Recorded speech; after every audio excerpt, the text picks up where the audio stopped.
নমস্কাৰ, মই অংকিতা বৰা আৰু এই মুহূৰ্তত এটা ডাঙৰ খবৰ আপোনালোক সকলোৰে বাবে লৈ আহিছো। পুনৰ টাৰ্গেট হৈছে বদৰুদ্দিন আজমল আৰু আজমল ফাউণ্ডেশ্যন। ইজনৰ পাছত সিজনকৈ ব্যক্তিয়ে মন্তব্য কৰিছে, অভিযোগ উত্থাপিত কৰিছে আজমল ফাউণ্ডেশ্যন আৰু আজমলৰ বিৰুদ্ধে। এইবাৰ হুজাইৰ বিধায়ক শিলাদিত্য দেৱে মন্তব্য কৰিছে যে আজমল ফাউণ্ডেশ্যনে শ শ কোটি টকা আনি ইয়াত বেয়া কাম কৰিছে বুলি মন্তব্য কৰিছে।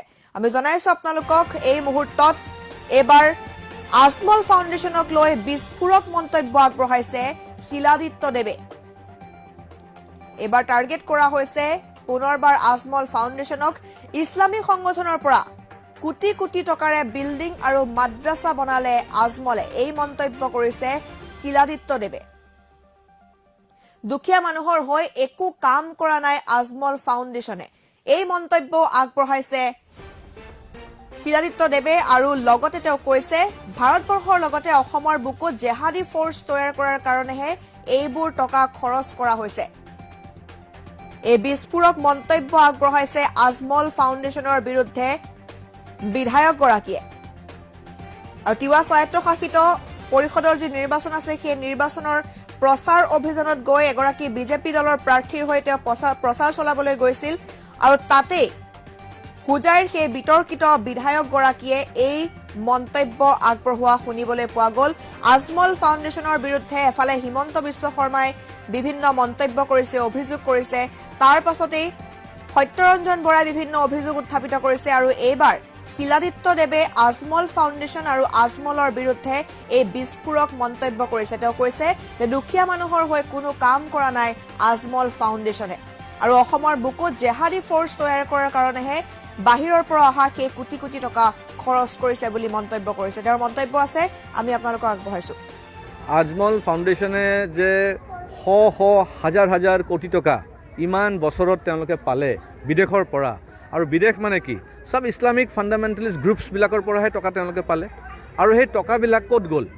তেওঁলোকে বিল্ডিং বনালে, তেওঁলোকে মাদ্ৰাছা বনালে, তেওঁলোকে দুখীয়া মানুহটো একো তেনেকুৱা কাম কৰা নাই। তেওঁলোকে বেচিকেলি মই ভাবোঁ যে ভাৰতবৰ্ষত বা অসমৰ বুকুত আৰু এটা জিহাদী ফ'ৰ্চ তৈয়াৰ কাৰণে এইবিলাক টকা হয়তো খৰচ কৰিছে আজমল ফাউণ্ডেশ্যনে। যে আৰু এয়া মন্তব্য শুনিবলৈ পালে শিলাদিত্য দেৱৰ, আৰু তেওঁ এই অভিযোগ উত্থাপিত কৰিছে এবাৰ পুনৰ আজমল ফাউণ্ডেশ্যনৰ বিৰুদ্ধে। ভাৰতৰ লগতে অসমত জেহাদী ফ'ৰ্চ তৈয়াৰ কৰিছে বদৰুদ্দিন আজমলে, এই অভিযোগ তুলিছে। লগতে বিদেশী যি সংগঠনসমূহ আছে, সেই সংগঠনৰ পৰা টকা আনি ইয়াত বিল্ডিং বনাইছে আৰু মাদ্ৰাছাহে বনাইছে আজমলে। ইছলামিক সংগঠনৰ পৰা কোটি কোটি টকা লৈছে আজমলে, এই অভিযোগসমূহ উত্থাপিত কৰিছে। দুখীয়া মানুহৰ কাৰণে কোনো কাম কৰা নাই বুলি উল্লেখ কৰিছে। কালি শুনিবলৈ পোৱা গৈছিল, পৰহিৰ দিনটোত বদৰুদ্দিন আজমলে এটা মন্তব্য কৰিছিল সংবাদ মেলত।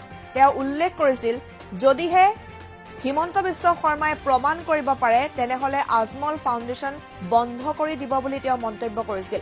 1 টকাৰ যদি খেলি মেলি হয় তেনেহলে মই আজমল ফাউণ্ডেশ্যন বন্ধ কৰি দিম।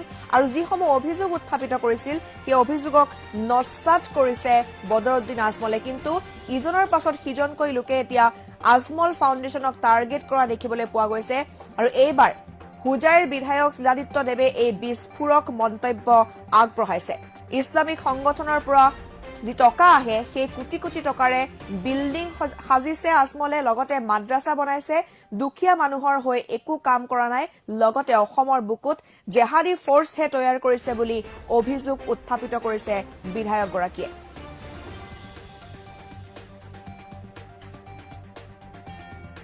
শ শ হাজাৰ হাজাৰ কোটি টকা ইমান বছৰত তেওঁলোকে পালে বিদেশৰ পৰা, আৰু বিদেশ মানে কি, চব ইছলামিক ফাণ্ডামেণ্টেলিষ্ট গ্ৰুপছবিলাকৰ পৰাহে টকা তেওঁলোকে পালে। আৰু সেই টকাবিলাক ক'ত গ'ল? তেওঁলোকে বিল্ডিং বনালে, তেওঁলোকে মাদ্ৰাছা বনালে, তেওঁলোকে দুখীয়া মানুহটো একো তেনেকুৱা কাম কৰা নাই। তেওঁলোকে বেচিকেলি মই ভাবোঁ যে ভাৰতবৰ্ষত বা অসমৰ বুকুত আৰু এটা জিহাদী ফ'ৰ্চ তৈয়াৰ কাৰণে এইবিলাক টকা হয়তো খৰচ কৰিছে আজমল ফাউণ্ডেশ্যনে। যে শ শ হাজাৰ হাজাৰ কোটি টকা ইমান বছৰত তেওঁলোকে পালে বিদেশৰ পৰা, আৰু বিদেশ মানে কি, চব ইছলামিক ফাণ্ডামেণ্টেলিষ্ট গ্ৰুপছবিলাকৰ পৰাহে টকা তেওঁলোকে পালে। আৰু সেই টকাবিলাক ক'ত গ'ল? তেওঁলোকে বিল্ডিং বনালে, তেওঁলোকে মাদ্ৰাছা বনালে, তেওঁলোকে দুখীয়া মানুহটো একো তেনেকুৱা কাম কৰা নাই। তেওঁলোকে বেচিকেলি মই ভাবোঁ যে ভাৰতবৰ্ষত বা অসমৰ বুকুত আৰু এটা জিহাদী ফ'ৰ্চ তৈয়াৰ কাৰণে এইবিলাক টকা হয়তো খৰচ কৰিছে। আজমল ফাউণ্ডেশ্যনে